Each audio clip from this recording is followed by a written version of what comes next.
Welcome back viewers, देख रहे हैं आप सीएनबीसी आवाज पर टक्कर का आज का एडिशन। और टक्कर में आज मेरे साथ विशेष रूप से बातचीत करने के लिए मौजूद हैं विक्रम संपत।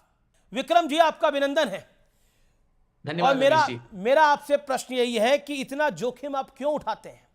कभी सावरकर पर किताब लिखकर, कभी टीपू सुल्तान पर, अब आपने लेटेस्ट किताब लिखी है टीपू सुल्तान के ऊपर, उन्होंने जो 1760 से 1799 तक किया उस पर आपने किताब लिखी है। इतना जोखिम क्यों उठाते हैं? Why you take such a big risk? अब अमीश जी, इतिहासकार होने के नाते हर कोई सब्जेक्ट जो कोई इतिहासकार आज भारत में छुए वो किसी ना किसी को उससे ऑफेंड हो जाते हैं। हर कोई चीज जोखिम भरा काम ही होता है। शायद सिर्फ अगर काल्पनिक कहानियां लिखना है भारत में तभी शायद बिना जोखिम का काम होगा वो। आपने वीर सावरकर जी का जिक्र किया और टीपू सुल्तान, ये सारे ऐसे पात्र हैं हमारे इतिहास के जो आज भी, जो समकालीन राजनीति में इनका एंट्री इतना ज्यादा होता है। मैं बैंगलोर में रहता हूँ, कर्नाटक में रहता हूँ, जहाँ पे जी, टीपू जयंती भी एक जमाने में मनाई जाती थी। लेकिन आरोप लगते हैं कि टीपू सुल्तान ने हजारों हिंदुओं को मुस्लिम बनाया। ये बात कितनी फैक्चुअल है या ये नैरेटिव गलत है?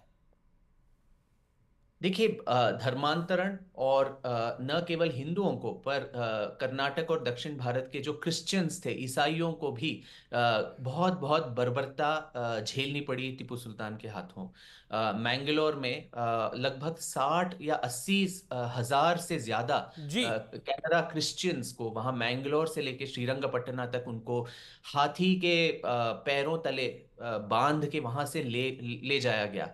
और इस दौरान बहुत सारे लोग मर गए, गर्भवती महिलाएं भी उनको चलाया गया। रास्ते में बहुत सारे लोगों ने अपने बेबीज डिलीवर भी किए। और लगभग मैंगलोर में 27 गिरजाघर तोड़े, जिसमें मिलाग्रेस चर्च जो है वो भी क्या कन्वर्जन भी तोड़ा बड़े गया। लार्ज स्केल पे हुआ? मेरा सवाल विक्रम इसलिए है क्योंकि आपने अध्ययन किया होगा, लिखा है उसके बारे में।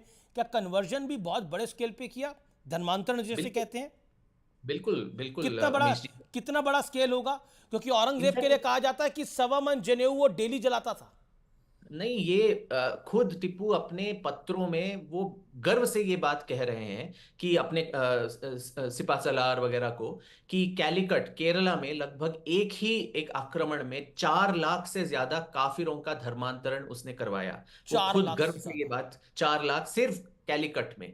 तो आप अंदाजा लगा सकते हैं बाकी मैसूर के अंदर। और कूर्ग, कूर्ग जो आज कोडगु है, वहां पे उसके खुद के जो पत्र हैं अपने सिपासलार जैनुल अबिदीन शुस्तरी को, वो बोलते हैं कि न केवल जो जीवित बंदी हैं पर जो मृतक हैं उनका भी धर्मांतरण करना चाहिए। मतलब जो लाशें हैं, ओ, लाशों का खतना करके उनका धर्मांतरण करवाया गया।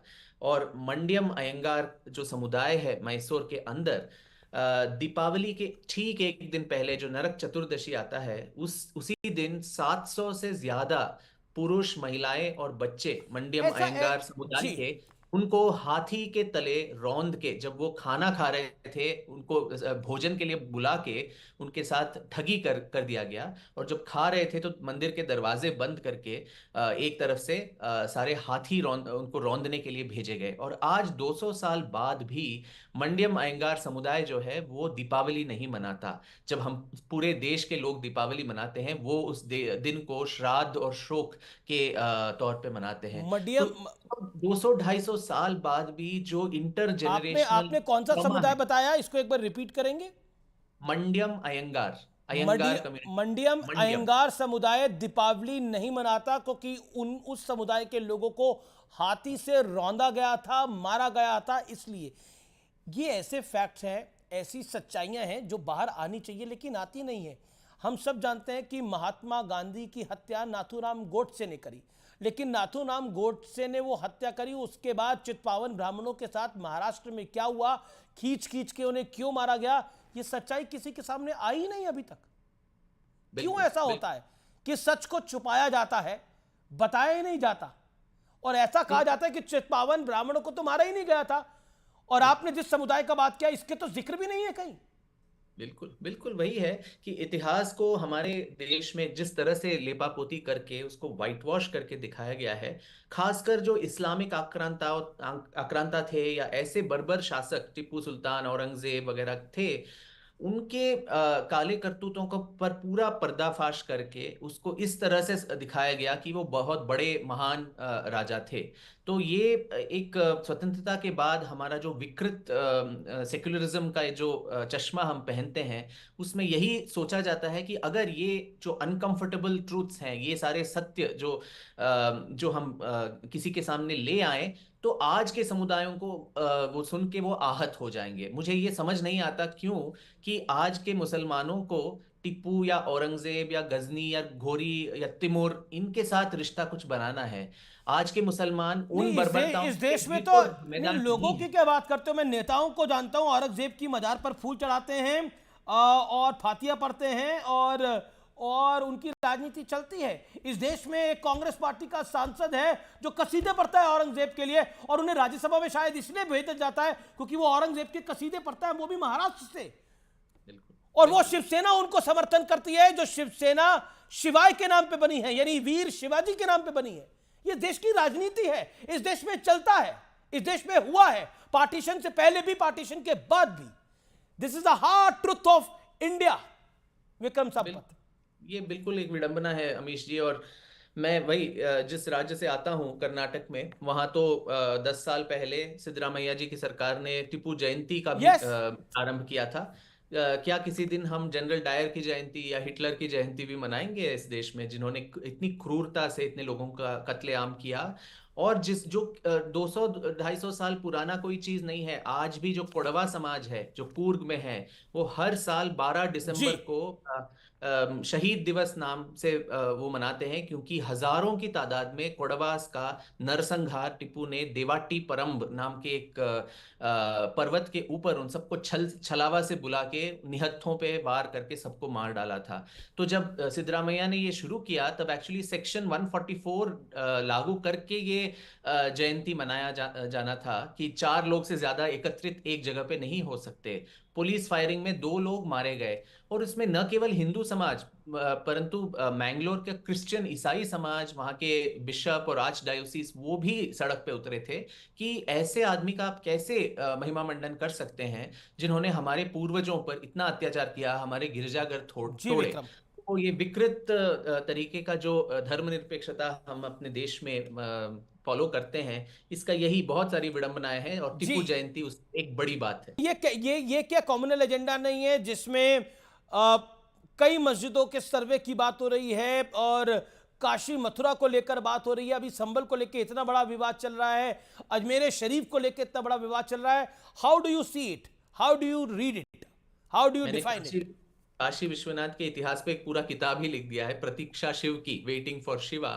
तो उसमें जो जो हमारे धर्म के प्रमुख स्थान हैं, जो जिन जिन जिसके बारे में हमारे पास तथ्य हैं, ऐतिहासिक तथ्य हो या आर्कियोलॉजिकल तथ्य हो, जो इस देश की संस्कृति के इस धर्म के लिए बहुत ही महत्वपूर्ण है, उनको वापस ले जाना एक शांतिपूर्ण तरीके से और न्यायालय की प्रक्रिया लेकिन से। क्या मतलब शांतिपूर्ण तरीके से तो कैसे होगा? संभल में हमने देखा क्या हुआ। बिल्कुल बिल्कुल वही। एटलीस्ट शांतिपूर्ण कैसे होगा ये? शांतिपूर्ण पत्थर किसने फेंका पहले? तो हम अपनी तरफ से शांतिपूर्ण तरीके से, न केवल न कुछ दंगा करके उस मस्जिद पे आक्रमण करके हमने उसको वापस लेने की कोई बात नहीं कही है। हम तथ्यों को पेश करना है, न्यायालय की प्रक्रिया से ये बात चल रही है। लेकिन एक दूसरी तरफ से प्रश्न आता है, क्यों इस बात को हवा क्यों देनी है? इससे राष्ट्र का, देश का नुकसान होगा, देखिए समन्वय टूट जाएगा, गंगा जमुनी समन्वय की तहजीब जिम्मेदारी समाप्त हो जाएगी, ऐसा कहा जाता है। समन्वय और समरसता की जिम्मेदारी सिर्फ एक ही समुदाय के पास नहीं होती है अमीश जी, दोनों पक्षों को साथ आना है।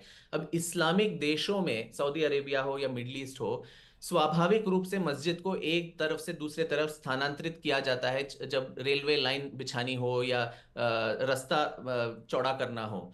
यहाँ पे मंदिर और मस्जिद में एक प्रमुख डिफरेंस जो है, हम प्राण प्रतिष्ठित मूर्ति है हमारी, वहाँ एक जगह है जहाँ सब लोग मिलके नमाज पढ़ते हैं, वो कहीं और भी पढ़ा जा सकता है।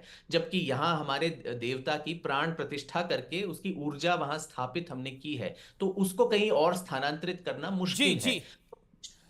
मुझे लगता है कि दोनों समुदायों को बैठ के कुछ ऐसे लेकिन 50 100 हिस्टोरिकली या ऐसे भी तो हो सकता है, ये प्रश्न मेरे मन में आया, हिस्टोरिकली ऐसे भी हो सकता है कि उस समय औरंगजेब के पास उतनी जमीन नहीं दिखी हो, इसलिए मंदिर के साथ मस्जिद हो गई, काशी में जमीन उतनी नहीं होगी, ऐसे ही मथुरा में हो गया, हो बिल्कुल। नहीं होगी जमीन, नहीं मिल पाई काशी में होगी। तो काशी में तो इतना कि वो चाहता तो पूरा काशी विश्वनाथ मंदिर तोड़ के भव्य एक मस्जिद का निर्माण कर सकता था, परंतु उसने सिर्फ मंदिर के जो शिखर हैं उसको तोड़ के 3 गुंबद डाल दिए। आज भी जब हम काशी विश्वनाथ मंदिर के अंदर जाते हैं जो तो ज्ञानवापी पहली मस्जिद है। ज्ञानवापी मस्जिद, जो एक विडंबना है, ज्ञानवापी जो संस्कृत का शब्द है, और उसका पूरा जो पश्चिमी दीवार है उसके खंडहर, वो सारे 16वीं शताब्दी के नारायण भट्ट के जमाने के मंदिर के अवशेष हैं। तो वो इसलिए ये करते थे ताकि रोज भारत के और काशी के हिंदू इन अवशेषों को देख के उनके मन में पीड़ा हो, उनका अपमान हो कि हमारे सबसे जो प्रमुख ज्योतिर्लिंग है उसकी ये दशा आज बनी हुई है। तो इस मानसिकता से अगर इस देश को आगे जाना है तो ऐसे जो विवादास्पद स्थल हैं, जो खासकर हिंदू समुदाय के लिए बहुत मायने रखता है, उनको वापस स्वेच्छा से वापस दे ये देना आपका चाहिए। विचार है। बहुत बहुत शुक्रिया and all the best for your book. आपको बहुत थैंक बहुत यू। शुभकामनाएं इस किताब के लिए। रिस्क आप बड़ा लेते हैं और देखते हैं कि इस रिस्क में आपके लिए क्या आता है। बहुत बहुत शुक्रिया अपना समय देने के लिए। Thank you so much Vikram Sampath. Thank you Amish ji, thank you. तो फिलहाल टक्कर के आज के एडिशन में इतना ही। उम्मीद है आज का कार्यक्रम आपको पसंद आया होगा। आप सबको मेरा नमस्कार, गुड नाइट।